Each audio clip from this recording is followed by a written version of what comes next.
राधे राधे सभी को। आप सभी का स्वागत है फिर से मेरे इस YouTube चैनल जिसका नाम है आर्ट वर्ल्ड विद देवी। तो मैं कहना चाह रही थी कि इससे पहले जो मैंने वीडियो बनाई थी, शुरुआत करी थी प्रागैतिहासिक काल से। तो आई एम श्योर कि आपने वो वीडियो देखी होगी, और अगर नहीं देखी है, कोई नए सब्सक्राइबर हैं, तो वो वीडियो ज़रूर आकर देख लें, क्योंकि मैं उसके आगे का आज बताने वाली हूँ। राइट, तो चलिए एक बार क्विक रिकैप कर लेते हैं। ठीक है, तो हमने पढ़ा था प्रागैतिहासिक काल के बारे में। अब प्रागैतिहासिक काल से पहले हमने पढ़ा था कि मतलब प्राचीन काल से लेकर आज तक मानव जीवन जो इतिहास है उसको हम 3 भागों में विभाजित कर सकते हैं। पहला है प्रागैतिहासिक काल, दूसरा है आदिऐतिहासिक काल और तीसरा है ऐतिहासिक काल। ठीक है, अब प्रागैतिहासिक काल में भी मैंने बताया था आप लोग को कि उसको भी 3 भागों में बांट सकते हैं। किस आधार पर? पाषाण के आधार पर। क्यों? क्योंकि उस टाइम जो है पत्थर के औजारों को हम यूज करते थे। अब पत्थर के औजारों को ही धीरे धीरे उसमें जो निपुणता आती गई, सुधार आता गया, तो उस हिसाब से उसको, उस युग को क्या कहा जाता था? उसको कहा जाता था पाषाण काल। अब पाषाण काल को भी हम 3 भागों में बांट सकते हैं। पहला क्या था? पहला है पूरा पाषाण काल, दूसरा है मध्य पाषाण काल और तीसरा है नवपाषाण काल। अब पाषाण काल के अंतर्गत हमने कई सारे जो स्थानों को हमने बताया था कि भारत में बहुत सारे स्थानों में प्रागैतिहासिक काल के साक्ष्य हमें मिले हैं। आपको याद हो, मैंने ये भी बताया था, जो प्रागैतिहासिक काल के जिसको जनक कहा जाता है, जिन्होंने सबसे पहले यहाँ पे खोज की थी, उनका नाम था रॉबर्ट ब्रूसफुट, जिन्होंने कि पल्लावरम नामक जो स्थान है वहां पे प्रस्तर के औजारों की खोज की थी। उसके बाद प्रागैतिहासिक काल के जो सबसे पहले जो साक्ष्य मिले हैं वो मिले हैं भारत में मिर्जापुर से। और मिर्जापुर की जो खोज है वो सबसे पहले किसने करी थी? वो करी थी, पहला है कॉकबर्न और दूसरा है कार्लाइन ने। कब करी थी? अगर आपको याद हो कब करी थी? 1880 में। ओके, 1880 में कार्लाइल और कॉकबर्न ने मिर्जापुर में प्रागैतिहासिक काल के चीजों की खोज की थी। उसके बाद 1883 की अगर बात करें तो जो एशियाटिक सोसाइटी है बंगाल में, उसमें क्या किया था? कॉकबर्न ने 1883 में जो घोड़मंगर से प्राप्त था गैंडे के आखेट का दृश्य, आपको याद, मैंने बोला भी था, बहुत इंपॉर्टेंट है। तो गैंडे के आखेट का जो दृश्य हमें मिला था उसकी उन्होंने प्रतिकृति बनाई थी और उसमें उसने प्रकाशित किया था 1883 में, सबसे पहले घोड़मंगर से जो प्राप्त था। ओके, तो ये क्विक रिकैप हमने कर लिया। उसके बाद हमने क्या किया था? हमने बताया था कि बहुत सारे क्षेत्र हैं भारत में जहां से प्रागैतिहासिक काल की चीजें हमें मिली हैं, साक्ष्य मिला है। तो हमने सबसे पहले क्या स्टार्ट किया था? हमने किया था उत्तर प्रदेश से स्टार्ट। ओके, उत्तर प्रदेश। अब उत्तर प्रदेश में भी हमने उत्तर प्रदेश के अंतर्गत भी बहुत सारे क्षेत्र आते हैं। तो आपने देखा होगा, लिखुनिया है, बांदा है, ठीक है, भलडारिया है, कंडाकोव है, कोहबर है, इस तरह बहुत सारे हमने क्षेत्र देखे थे। आई होप आपने नोट कर लिया होगा। अच्छा, उसके बाद उस दिन हमने क्या किया था? हमने मिर्जापुर के जो चित्र है, मतलब मिर्जापुर को पूरा हमने कवर कर लिया था। हमने देखा था कि मिर्जापुर कहाँ पे स्थित है, ठीक है, और वो सोन नदी घाटी में स्थित है अगर आपको याद हो, और उसके जो चित्र हैं वो भी हमने देख लिए थे। राइट, अब आज हम क्या करेंगे? अब आज हम देखेंगे लिखुनिया का क्षेत्र, जो कि उत्तर प्रदेश में ही है। अब लिखुनिया कहाँ पर स्थित है? लिखुनिया स्थित है गरई नदी के किनारे, और जो कि मिर्जापुर में है। ओके, तो साथ साथ याद करते जाइएगा, लिखुनिया कहाँ स्थित है? लिखुनिया है गरई नदी के किनारे, और स्थित कहाँ पर है? ये जो स्थान है उसका क्या नाम है? मिर्जापुर। राइट, अब हम जल्दी से इसके चित्र देख लेते हैं। तो लिखुनिया में कौन कौन से चित्र प्राप्त हुए हैं? पहला है माता पुत्र का चित्र, दूसरा है नृत्य वादन में मस्त व्यक्तियों का समूह, तीसरा है हाथियों के पकड़ने का चित्र, और चौथा है पालतू हाथनी के माध्यम से जंगली हाथी के शिकार का दृश्य। ये काफी इंपॉर्टेंट है ये वाला। ठीक है, तो चित्र हमने क्या क्या देखे? एक तो माता पुत्र का चित्र है, दूसरा है नृत्य वादन में मस्त व्यक्तियों का समूह, तीसरा है हाथियों के पकड़ने का चित्र, और एक और यहाँ पे है, कहा जा रहा है कि पालतू हथेली के माध्यम से जंगली हाथी के शिकार का दृश्य दर्शाया गया है। कहाँ? लिखुनिया में, राइट। अच्छा, एक चीज आप नोट कर लीजिए, यहाँ पे लिखुनिया में जो है, यहाँ पे लिखुनिया में नृत्य चित्र जो है वही मुख्य रूप से प्राप्त हुए हैं। लिखुनिया में नृत्य से संबंधित चित्र हमें प्राप्त हैं, ये नोट कर लीजिएगा, ठीक है। आई होप आपको समझ में आ गया होगा। अब देखिए, मैं बहुत मेहनत करती हूँ, बहुत सारे बुक स्टडी करती हूँ, उसके बाद मैं अपने नोट्स बनाती हूँ, और वो ही नोट्स मैं आपको यहाँ पे बता रही हूँ, लिखवा रही हूँ, राइट, ठीक है। आई होप आपको समझ आ रहा होगा, और कोई भी दिक्कत हो, कुछ भी है, तो आप मुझे कमेंट में जरूर बताइएगा, राइट, ठीक है। आई होप समझ आ गया होगा, नोट भी कर लिया होगा। मैं इसको रब कर रही हूँ, ठीक है। अब इसके हम आगे का देखेंगे। बहुत सारे क्षेत्र हैं, पढ़ा ही होगा आप लोगों ने। यूपी है, एमपी है, महाराष्ट्र है, साउथ का एरिया है ना, छत्तीसगढ़ है, बहुत सारी जगह है जहां पे हमें क्या मिलते हैं, प्रागैतिहासिक काल के जो है साक्ष्य में मिलते हैं, राइट। अच्छा, अब हम देख लेंगे, अब नेक्स्ट है हरनी हरण। नेक्स्ट क्या है? हरनी हरण, ओके। हरनी हरण नाम याद होगा, हमने जब उत्तर प्रदेश का देख रहे थे ना क्षेत्र, उसमें हरनी हरण का नाम आया था। और अगर मैं आप पूछूं कि आप बताइए हरनी हरण से रिलेटेड मैंने कौन सी इंपॉर्टेंट चीज बताई थी? बहुत इंपॉर्टेंट चीज बताई थी, अगर आप लोग को याद हो तो। अगर याद हो तो मुझे कमेंट में जरूर बताइएगा, मैं देखती हूँ किसी को याद होगा।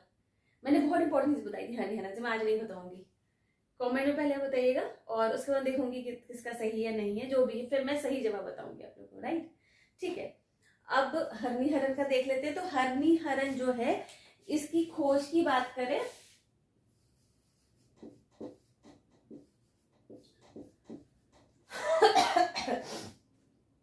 खोज किसने करी थी? कार्लाइल ने।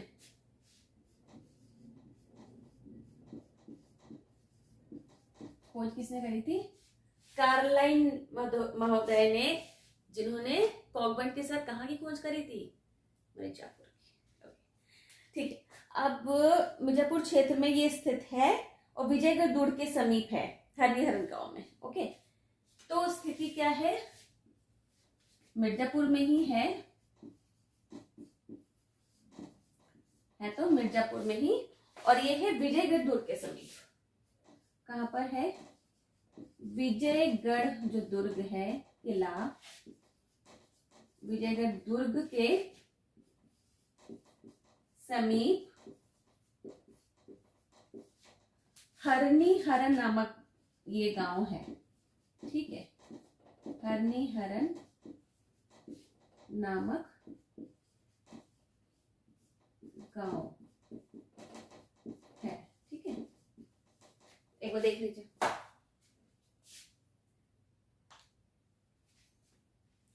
ठीक है।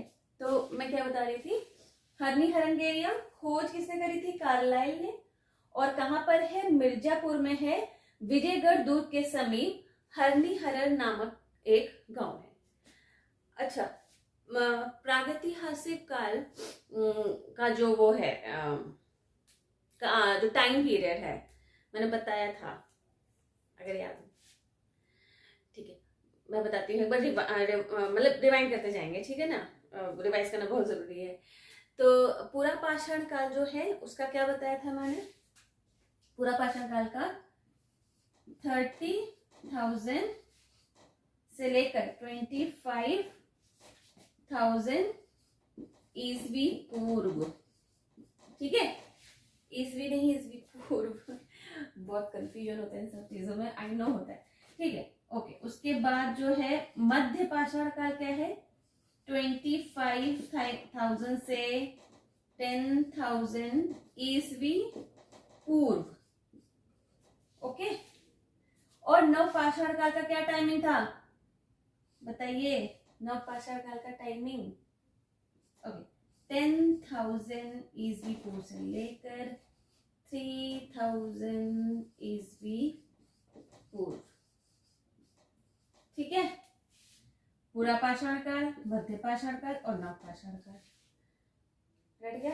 पूरा पाषाण काल 30,000 से 25,000 ईस्वी पूर्व, फिर मध्य पाषाण काल 25 से लेकर 10,000 ईस्वी पूर्व ये, और नव पाषाण काल 10,000 लेकर 3,000 ईस्वी पूर्व। याद रखिएगा, बहुत इंपॉर्टेंट। ठीक है, अब हम चलिए इसको मिटा देते हैं। देख लिया? ठीक है, हम रब करते। ओके, खोज करी थी कार्लाइल ने। मिर्जापुर के विजयगढ़ दुर्ग के समीप हरनीहर नाम का गांव, मिर्जापुर में विजयगढ़ दुर्ग के समीप हरनीहरन नाम का गांव है। ठीक है, याद रखेंगे। चित्र देख लेते हैं, अब देख लेते हैं चित्र। ओके, चित्र में है गैंडे का आखेट करते हुए शिकारियों का चित्र। याद हो शायद, अब शायद याद हो, मैंने इसके पहले जो प्रश्न पूछा था। ओके, तो पहला है गैंडे का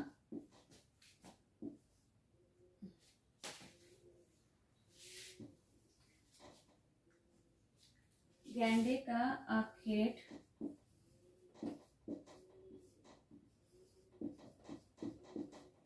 करते हुए शिकारियों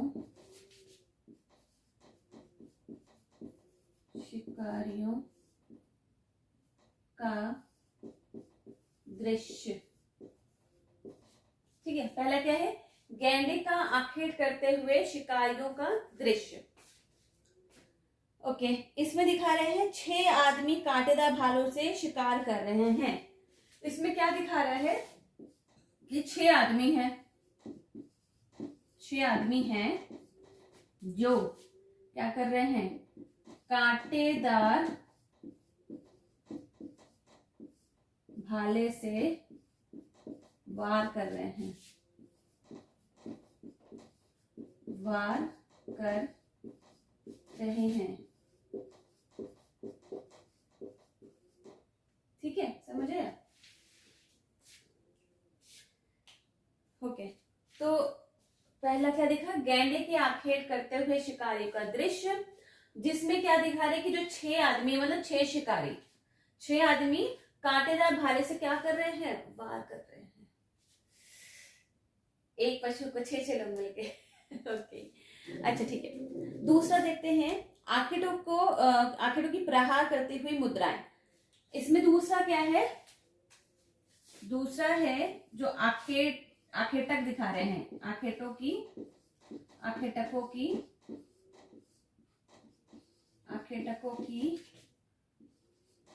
प्रहार करती हुई मुद्राएं। ओके, देख लीजिए।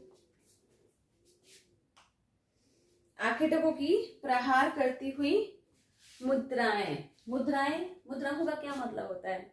आप लोगों ने सुना होगा कि जैसे अलग अलग डांस फॉर्म होते हैं, उनमें मुद्राएं होती हैं, सुना होगा मुद्राएं। मतलब एक्शन। ओके, तो कहने का मतलब है कि आखेटकों की दिखा रहे हैं प्रहार करती हुई मुद्राएं अलग अलग।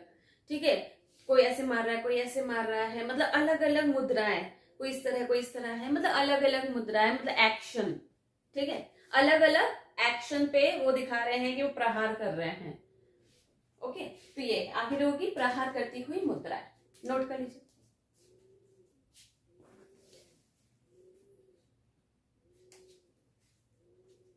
चलिए, इसमें जो मैंने बताया था कि इम्पोर्टेंट क्या है, जो मैं बता चुकी हूँ उसके पहले वीडियो में, वो आप मुझे ना कमेंट में बताइएगा। ठीक है, आई होप समझ में आ गया होगा। तो हरनीहरन उत्तर प्रदेश में है, और जिसमें चित्र क्या मिले हैं? गैंडे के आखेट करते शिकारी का दृश्य, जिसमें कि 6 आदमी कांटेदार भाले से वार कर रहे हैं, और आखेटकों की जो प्रहार करते हुए अलग अलग मुद्राएं। आई होप समझ में आ गया। ठीक है, तो मैं इसको रद्द कर देती हूँ।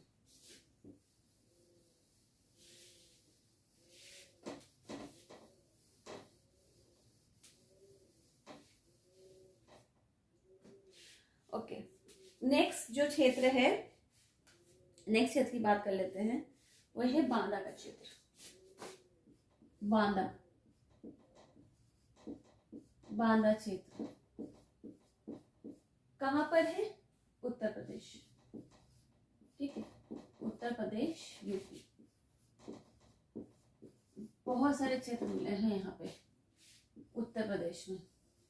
एक उत्तर प्रदेश में बहुत सारे क्षेत्र मिले हैं और एक है मध्य प्रदेश। बहुत इंपॉर्टेंट है मध्य प्रदेश का, बहुत सारे मिले, बहुत बहुत ढेर सारे। ओके, सो बांदा क्षेत्र में इसकी खोज देख लेते हैं। पहले खोज करी थी मैंने बांदा का, पहले ही बताया था, सीए सिल्वेराट 1907 में। 1907 में किसने करी थी? सीए सिल्वेराट ने करी थी। सीए सिल्वेराट ने करी थी खोज। ठीक है, कहाँ की? बांदा क्षेत्र की। बांदा क्षेत्र की खोज किसने करी थी? सीए सिल्वेराट ने 1907 में। राइट, अब इसके हम चित्र देख लेते हैं। पहले है पहिया रहित छकड़ा गाड़ी।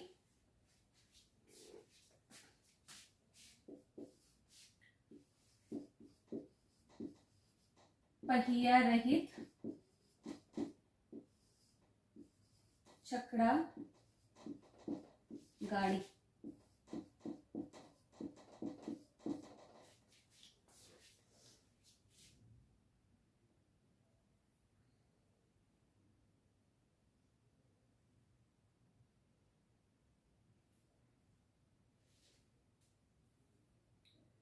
पहिया रहित छकड़ा गाड़ी हमें मिला है मानिकपुर से।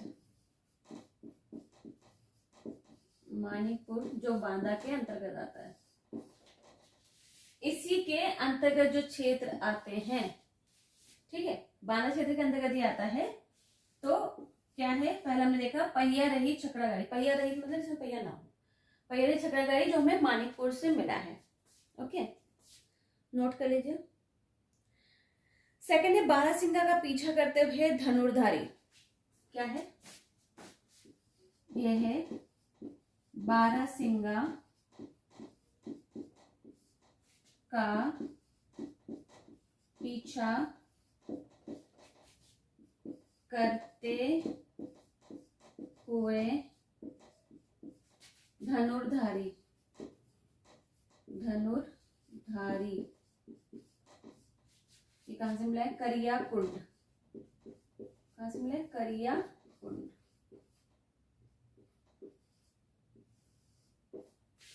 ठीक है, पहिया रहित छकड़ा गाड़ी मानिकपुर से, बारहसिंगे का पीछा करते हुए धनुर्धारी करिया कुंड से। इसको नोट कर लीजिए।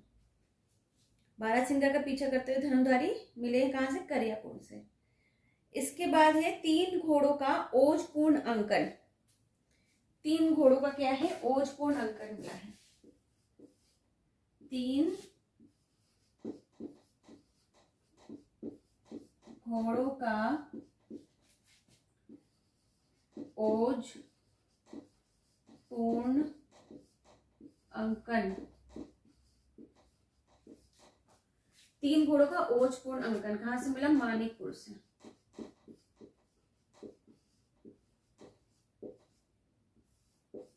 तीन घोड़ों का ओजपूर्ण अंकन हमें मानिकपुर से मिला है। नोट करते चलिएगा, 3 घोड़ों का ओजपूर्ण अंकन मानिकपुर। फिर मिले हैं चोचदार पुरुष। नेक्स्ट क्या है? चोचदार पुरुष। चोचदार पुरुष कहां से मिला है? सरहट से। सरहट से। ये काफी इंपॉर्टेंट है। ठीक है, लिख लीजिएगा इसके सामने, इंपॉर्टेंट, बहुत इंपॉर्टेंट है। ठीक है, तो क्या क्या है? पहिया रहित छकड़ा गाड़ी मानिकपुर से, बारहसिंगे का पीछा करते हुए धनुर्धारी करियाकुंड से, और 3 घोड़ों का ओजपूर्ण अंकन मानिकपुर से, और एक बहुत इंपॉर्टेंट है चोंचदार पुरुष सरहट से। काफी इंपॉर्टेंट। और बांदा क्षेत्र उत्तर प्रदेश में आता है। खोज हुई थी 1907 में। किसने करी थी? तो सीए सिल्वेराट ने करी थी। ध्यान रखिएगा, सीए सिल्वेराट ने। जो ये चोंचदार पुरुष है ना, इसको मतलब तांत्रिक दृष्टिकोण से भी देखते हैं। मतलब इसको कहा जा सकता है कि तांत्रिक कला। ठीक है, एक और चित्र नोट कर लीजिएगा। 3 दंडधारी अश्वारोही अपने घोड़ों की रस्सी पकड़े एक दिशा में चले जा रहे हैं। ठीक है, ये नोट कर लीजिए, तो मैं ऊपर लिख देती हूँ। आई थिंक नोट कर लिया होगा। बांदा चित्र, उत्तर प्रदेश, खोज 1960, सीए सिल्वर आर्ट ने करी थी। चित्र में देखा पहिया रही छकड़ा गाड़ी मानिकपुर से, बारासिंगा का पीछा करते हुए धनुधारी करियाकुंड से। 3 घोड़ों का ओजपूर्ण अंकन ये भी मानिकपुर से मिला है, और जो चोचदार पुरुष मिला है वो सरहद से मिला है। इसको हम तांत्रिक दृष्टिकोण से देख सकते हैं। ये मैं रब कर रही हूँ। एक और चित्र है, वो नोट कर लीजिए।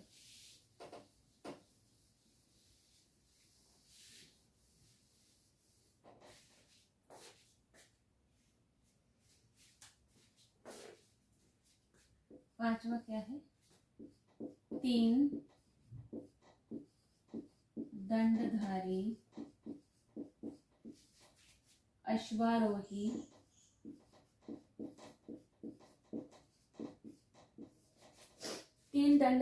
अश्वारोही अपने घोड़ों की रस्सी पकड़े एक दिशा में चले जा रहे हैं।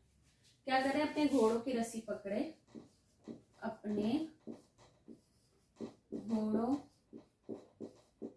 की रस्सी पकड़े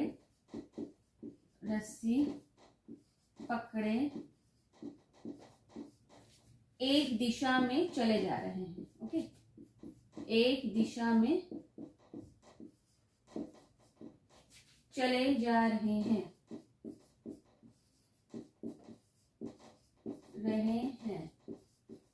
ओके, कहां से मिला ये? मलवा से। कहां से? मलवा से। ओके, तो 3 दंडधारी अश्वारोही अपने घोड़ों की रस्सी पकड़े एक दिशा में चले जा रहे हैं। ये मलवा से मिला है, इसको नोट कर लीजिए, इंपॉर्टेंट है।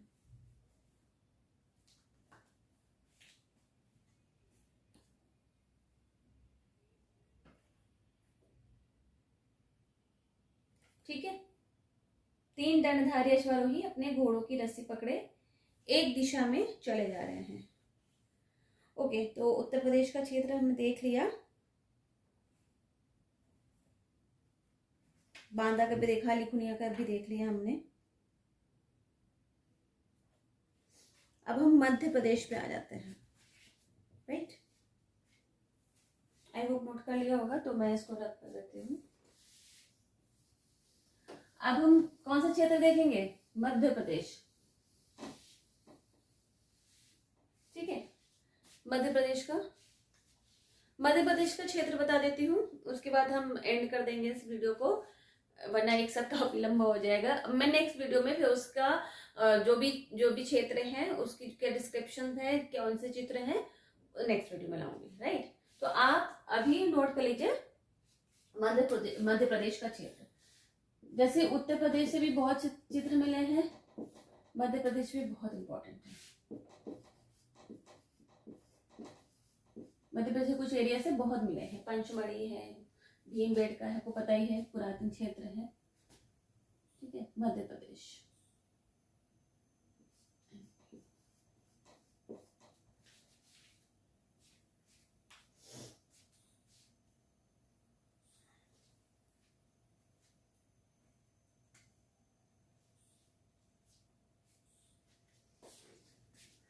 चलिए, सबसे पहला पंचमढ़ी काफी इंपॉर्टेंट है। पंचमढ़ी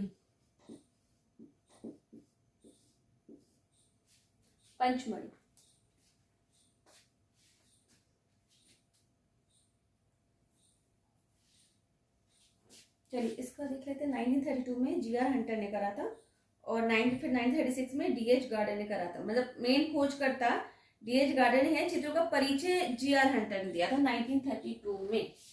तो ऐसे हम 2 मानेंगे। 1932 में जो जीआर हंटर है, जीआर जो हंटर महोदय हैं, उन्होंने क्या दिया था? उन्होंने दिया था परिचय। इन्होंने परिचय दिया था, इसके बारे में बताया था। उसका परिचय दिया था, ठीक है। और 1936 में जाकर, ठीक है, जो डीएच गार्डन महोदय हैं, ठीक है, उन्होंने क्या किया था, इसकी प्रॉपर खोज करी थी। डीएच गार्डन,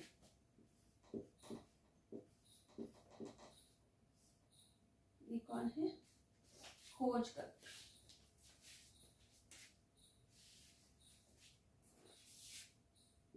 खोज करता। तो इन्होंने क्या किया था, चित्रों को प्रकाशित करवाया था, चित्रों को क्या किया था, प्रकाशित करवाया था।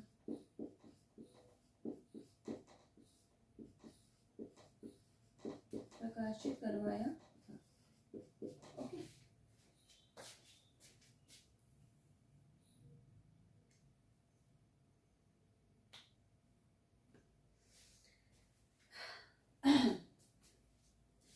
मध्य प्रदेश में पंचमढ़ी का क्षेत्र काफी इंपॉर्टेंट है। पंचमढ़ी में देख लेते हैं कि 1932 में जो जीआर हंटर साहब थे, उन्होंने उसका परिचय दिया था। और सही मायने में जो खोज करी थी वो 1936 में किसने करी थी, डीएच गार्डन ने करी थी। इन्होंने चित्रों को क्या करा था, प्रकाशित करवाया था, डीएच गार्डन ने। अच्छा, इसको अब इतने सारे क्षेत्र हैं, किसको किस विद्वान ने खोज की, किसकी, ये थोड़ा सा ट्रिक से याद करना, मतलब जिसमें ट्रिक चल सकती हो उसमें, जिसमें नहीं चल सकती उसमें याद ही करना पड़ेगा, और जिसमें ट्रिक चल सकती है उसमें हम ट्रिक यूज कर सकते हैं। अब जैसे मान लो कि पंचमढ़ी, अब पंचमढ़ी तो जानते ही हैं क्या है, वहां पे जंगल ज्यादा है ना। तो ऐसे मान लीजिए कि बगीचा, पेड़ पौधे, जंगल, बगीचा, पंचमढ़ी, ठीक है। तो बगीचे में, बगीचा और गार्डन एक ही है, सेम है ना। समझ आया मैं क्या कह रही हूँ, थोड़ा सा सिली है नहीं, बट आप अपने भी ट्रिक यूज कर सकते हैं। सबके दिमाग में अलग अलग चीज आती है, जो मेरे दिमाग में आ रहा है वो मैं आपको बता रही हूँ कि पंचमढ़ी, ठीक है, पहाड़ पर्वत जंगल, पेड़ पौधे, तो गार्डन, उसको हम बगीचे से कर सकते हैं गार्डन, और खोज करते हैं डीएच गार्डन, गार्डन मतलब भी बगीचा। तो इस तरह हम ट्रिक से कर सकते हैं, राइट। तो इसको नोट डाउन कर लीजिए। आई होप वो कर लिया होगा, नोट डाउन कर लिया होगा, ठीक है।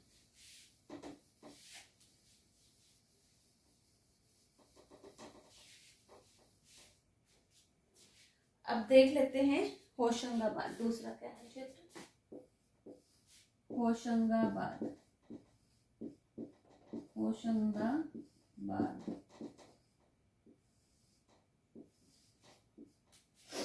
होशंगाबाद की खोज 1922 में हुई थी, और किसने करी थी, मनोरंजन घोष ने। 1922 में हुई थी, किसने करी थी, मनोरंजन घोष, मनोरंजन घोष। इसका भी एक ट्रिक आप कर सकते हो, मेरे दिमाग में आया सडनली, होश एंड घोष, आप ये याद रख सकते हैं, अच्छा है वैसे, राइट। होश, ये देखो राइमिंग है, होश एंड घोष, साउंड नाइस, होश एंड घोष। तो होशंगाबाद मनोरंजन घोष, होश घोष आराम से याद रख सकते हैं। तो 1922 में होशंगाबाद की खोज किसने की थी, मनोरंजन घोष ने। अच्छा राइमिंग है, राइट, ओके, नोट डाउन कर लीजिए आप लोग। नेक्स्ट बड़ा इंपॉर्टेंट है, काफी इंपॉर्टेंट, भीम बेटका, जिसको भीम बैठका भी कहते हैं, भीम बेटका। किसने खोज करी थी, खोज करी थी वीएस वाकड़कर ने। और कब हुई थी, खोज कब हुई थी इसके हमने आपको ना अलग अलग बुक में अलग अलग मिलती है। कहीं पे आपको मिल जाएगा 1957, कहीं पे मिलेगा 1958 एंड कहीं पे मिलेगा 1959। ठीक है, तो ऑप्शन में जो भी इस अकॉर्डिंग आप कर सकते हो उस टाइम, मतलब ऑप्शन में जो दिया हो। 57 अगर है तो 57 लगाएंगे, 58 है तो 58 लगाएंगे, और अगर 59 है तो 59 लगाएंगे। तो अलग अलग बुक में अलग अलग दी रहती है, तो इसमें सबके अलग अलग मत हैं। तो भीमबेटका की खोज 1957 या 1958, मतलब 1957 से लेकर 1959 के ब्रैकेट में आप समझ सकते हो कि हुआ था। अच्छा, खोजकर्ता जो है वो कौन है? वो है professor V.S. Wakadkar. V.S. Wakadkar.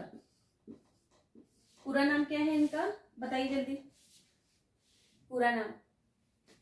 Okay, Vishnu Shridhar Wakadkar. Note कर लीजिए जल्दी से। पंचमढ़ी का क्षेत्र देख लिया। होशंगाबाद 1922 में हुआ इसकी खोज। किसने करी थी? मनोरंजन घोष ने। होश और घोष से आप याद रख सकते हो आराम से। भीमबेटका, भीमबेटका को भीमबेटका भी कहते हैं। और भीमबेटका की खोज 1957 से लेकर 59 के बीच हुई। तो इन तीनों डेट में से कोई भी हो सकती है, अलग अलग है बुक्स में। और किसने करी थी? Professor V.S. वाकड़कर ने करी थी। इनका पूरा नाम है विष्णु श्रीधर वाकड़कर। इसको नोट कर लीजिए। भीमबेटका, जैसा कि आप जानते होंगे कि भीमबेटका क्या है, ये सबसे प्राचीन है कला केंद्र, सबसे प्राचीन है भीमबेटका, सबसे प्राचीन कला केंद्र है, कला का केंद्र।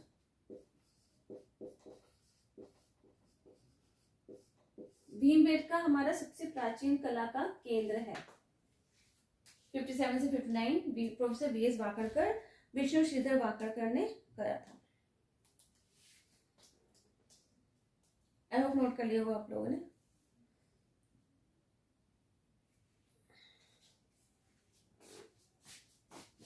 मैं इसको रख कर देती हूँ।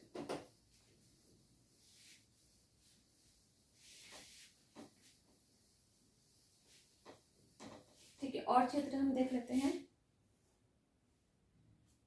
जैसे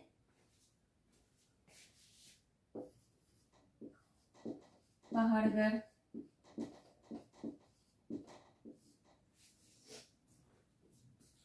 मोरी, धर्मपुरी, शिवपुरी। मोरी है, धर्मपुरी,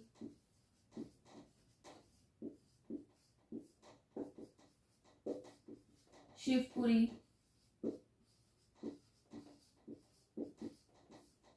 पहाड़गढ़, मोरी, धर्मपुरी, शिवपुरी। नोट कर लीजिए।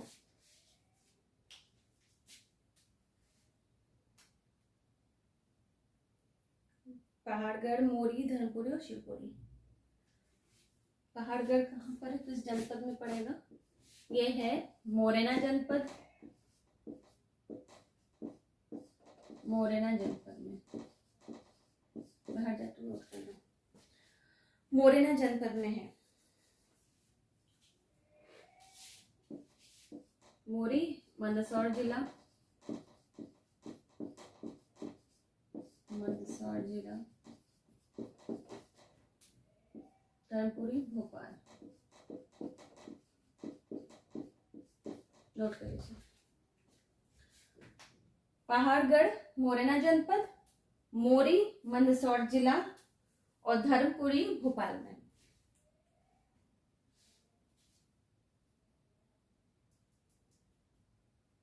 ठीक है, आई होप आप लोगों ने नोट कर लिया होगा। तो ये एमपी के कुछ क्षेत्र हैं, काफी इंपॉर्टेंट है। इसका डिटेल हम नेक्स्ट वीडियो में डालेंगे, अदरवाइज एक वीडियो में काफी ज्यादा हो जाएगा। पढ़ना भी है, आप लोग को रिवाइज जरूर करते रहिएगा। मैंने इसीलिए वीडियो के स्टार्टिंग में जो है, इससे पहले जो वीडियो बताई थी मैंने प्रागैतिहासिक का जो स्टार्टिंग करा था, मैंने उसको जल्दी इसलिए रिवाइज कर दिया ताकि आप लोग को थोड़ा सा रिकॉल हो जाए, राइट। तो अब जो मैंने बताया है लिखवाया है अच्छी तरह उसको याद करते रहेगा। और हरडी हरण के बारे में जो इम्पोर्टेंट क्वेश्चन पूछा है उसको आप जरूर कमेंट में बताइएगा कि उससे रिलेटेड मैंने फर्स्ट वीडियो में क्या बताया था, राइट। तो इसी के साथ मैं ये वीडियो को एंड करती हूँ और फिर से मैं एक और वीडियो लेकर आऊंगी जिसमें कि एमपी के जो भी क्षेत्र हैं उनकी सारी डिटेल्स लेकर आऊंगी और उसको भी कर लेंगे, उसके चित्र देख लेंगे और देन फिर और भी क्षेत्र हैं तो प्राकृतिक हस्तकला को खत्म करना है, देन नेक्स्ट हम टॉपिक में मूव हो जाएंगे। तब तक के लिए अपना ध्यान रखिए, पढ़ते रहिए, खुश रहिए और सबको खुशियां बांटते रहिए। राधे राधे सभी को।